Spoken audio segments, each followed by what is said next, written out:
2026 జనవరి 3, 4, 5 తేదీల్లో గుంటూరులో ఆంధ్ర సారస్వత పరిషత్ ఆధ్వర్యంలో జరిగే 3వ ప్రపంచ తెలుగు మహాసభలను జయప్రదం చేయండి.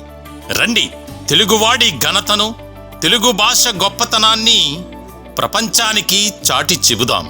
3వ ప్రపంచ తెలుగు మహాసభలను నెంబర్ 1 ఓటీటీలో ఉచితంగా వీక్షించండి. నెంబర్ 1 ఓటీటీకి ఎటువంటి చందా చెల్లించకుండా నెంబర్ 1 ఓటీటీను ప్లేస్టోర్ లేదా యాప్ స్టోర్ నుంచి మీరు డౌన్లోడ్ చేసుకుని మా ప్రసారాలు ఉచితంగా వీక్షించవచ్చు. ప్రకటనల కొరకు సంప్రదించాల్సిన ఫోన్ నెంబర్ 7893935555. నమస్తే. సామాన్యుడి చేతిలో సామాజిక అస్త్రం నెంబర్ 1 న్యూస్కి స్వాగతం. నేను రవీంద్ర. ఆంధ్రప్రదేశ్లో చోటు చేసుకున్నటువంటి అతిపెద్ద కుంభకోణం లిక్కర్ స్కామ్. ఈ వ్యవహారానికి సంబంధించి ఎంతోమంది వైఎస్ఆర్సీపీ కీలకమైనటువంటి నేతలు జైలుకు వెళ్తున్నటువంటి పరిస్థితి. మరికొందరికి విచారిస్తున్నారు.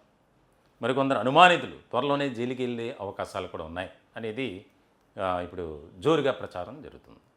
దీనికి సంబంధించి ఈ మొత్తం వ్యవహారంలో ఇద్దరు వ్యక్తులు అప్రూవర్లుగా మారబోతున్నారు. ఇప్పటికే వారు చాలా కీలకమైనటువంటి ఇన్ఫర్మేషన్ ఇచ్చారు అనేది. అంటే అసలు మూలం వారిద్దరే అనేది. ఒక ఆయన వాసుదేవరెడ్డి, మరొకరు సత్యప్రసాద్. ఈ వాసుదేవరెడ్డి బేవరేజెస్ కార్పొరేషన్ లిమిటెడ్కి సంబంధించి ఎండీగా పనిచేశారు. సత్యప్రసాద్ ఆయన ఎక్సైజ్ అసిస్టెంట్ కమిషనర్గా పనిచేసినట్లు దాదాపుగా ఆయన రిటైర్డ్ అయిన తర్వాత ఆయన సేవలు వినియోగించుకునేందుకు దానిలో తీసుకున్నారు. 2019 నుంచి 2024 వరకు వైఎస్ఆర్సీపీ అధికారంలో ఉన్న సమయంలో అసలు మొత్తంగా వీరి కనుసన్నల్లోనే జరిగింది. దీనికి సంబంధించి ఆ కార్పొరేషన్ నుంచి, ఆ డిపో నుంచి వస్తున్నటువంటి లిక్కర్ కానీ ఎక్కడికి వెళ్తుంది ఏంటి అనేది మొత్తం అంతా గజిబిజి గందరగోళం.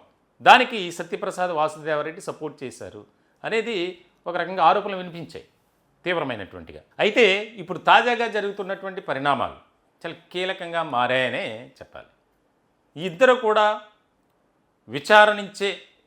కూడా విచారణ అధికారులకు సపోర్ట్ చేస్తున్నారు. అంటే ఒక కేసులో అప్రూవర్లుగా మారితే వారికి శిక్ష అనేది కాస్త మినహాయింపు ఉంటుంది. సాధారణంగా ఏ కేసులో అయినా సరే. కొంతమందికి అయితే కొన్ని సందర్భాలను బట్టి అసలు శిక్ష అనేది ఉండదు. ఎందుకంటే వారి ద్వారా కీలకమైనటువంటి సమాచారం అంతా వస్తుందిగా. ఇటువంటి క్రమంలో ఏదైతే ఆ లిక్కర్ స్కామ్ కేసు విషయంలో A1గా ఉన్నటువంటి కసిరెడ్డి రాజశేఖర్ రెడ్డి, రాజ్ కసిరెడ్డి, ఆయన నేతృత్వంలో భారీ ఎత్తున స్కామ్ జరిగింది. దీంట్లో వైఎస్ఆర్సీపీ నేతలు ఉన్నారు, ముఖ్యమైనటువంటి అధికారులు ఉన్నారు, రిటైర్డ్ అధికారులు ఉన్నారు, జగన్మోహన్ రెడ్డికి విధేయులుగా ఉన్నటువంటి వారు ఉన్నారు. వారందరినీ విచారించారు. వారు చెప్పనటువంటి సమాధానాలు, సమాచారం ఈ ఇద్దరి ద్వారా సిట్ కానీ అధికారులు కానీ తెలుసుకున్నారు. ఇటువంటి క్రమంలో ఇప్పటికే ఈ వ్యవహారంలో రాజ్ కసిరెడ్డి, అలాగే చివరెడ్డి భాస్కర్ రెడ్డి, జగన్మోహన్ రెడ్డికి ఓఎస్డీగా పనిచేసినటువంటి కృష్ణమోహన్ రెడ్డి, ఈ ముగ్గురు ఆస్తులను దాదాపుగా 2 ఆస్తులు అయితే జప్తు చేశారు, కోట్లాది రూపాయలు. కృష్ణమోహన్ రెడ్డి ఆస్తులను కూడా జప్తు చేసేందుకు ప్రభుత్వం సన్నద్ధమైంది. ఇటువంటి క్రమంలో ఈ ఇద్దరు వాసుదేవరెడ్డి కానీ సత్యప్రసాద్ కానీ ఇద్దరు ఇచ్చేటువంటి ఆ యొక్క కీలకమైనటువంటి సమాచారంతో త్వరలో మరికొంతమంది వైఎస్ఆర్సీపీ నేతలపై ఖచ్చితంగా వారు జైలుకి వెళ్ళక తప్పదు అనేది చాలా బలంగా వినిపిస్తుంది. దీనికి సంబంధించి ఇప్పటికే సతమతమవుతున్నటువంటి వైఎస్ఆర్సీపీ అధినేత జగన్మోహన్ రెడ్డి, ఇప్పుడు ఈ ఇద్దరు అప్రూవర్లుగా మారితే పరిస్థితి ఏంటి?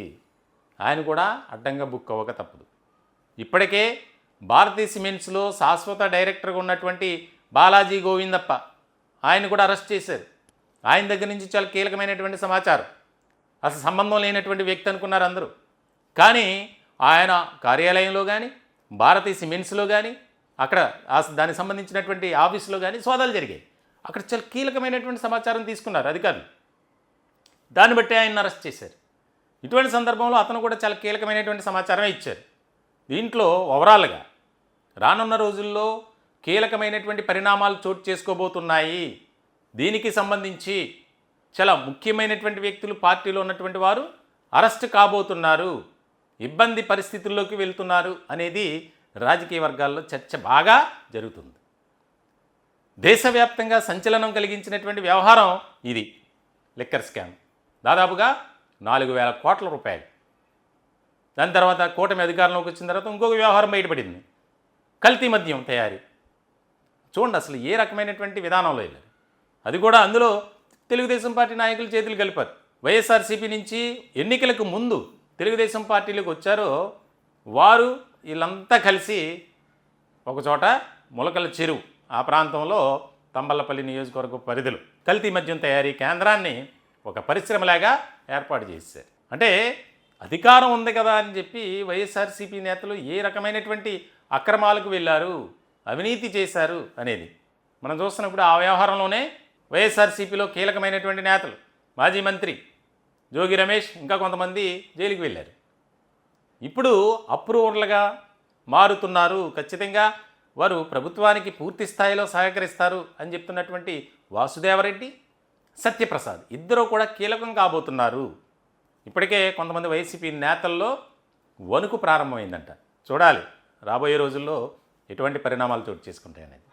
ఈ టాపిక్పై మీ విలువైనటువంటి అభిప్రాయాలు కామెంట్ రూపంలో తెలియజేయండి. దయచేసి మా ఛానల్ని సబ్స్క్రైబ్ చేసుకోండి. Thank you.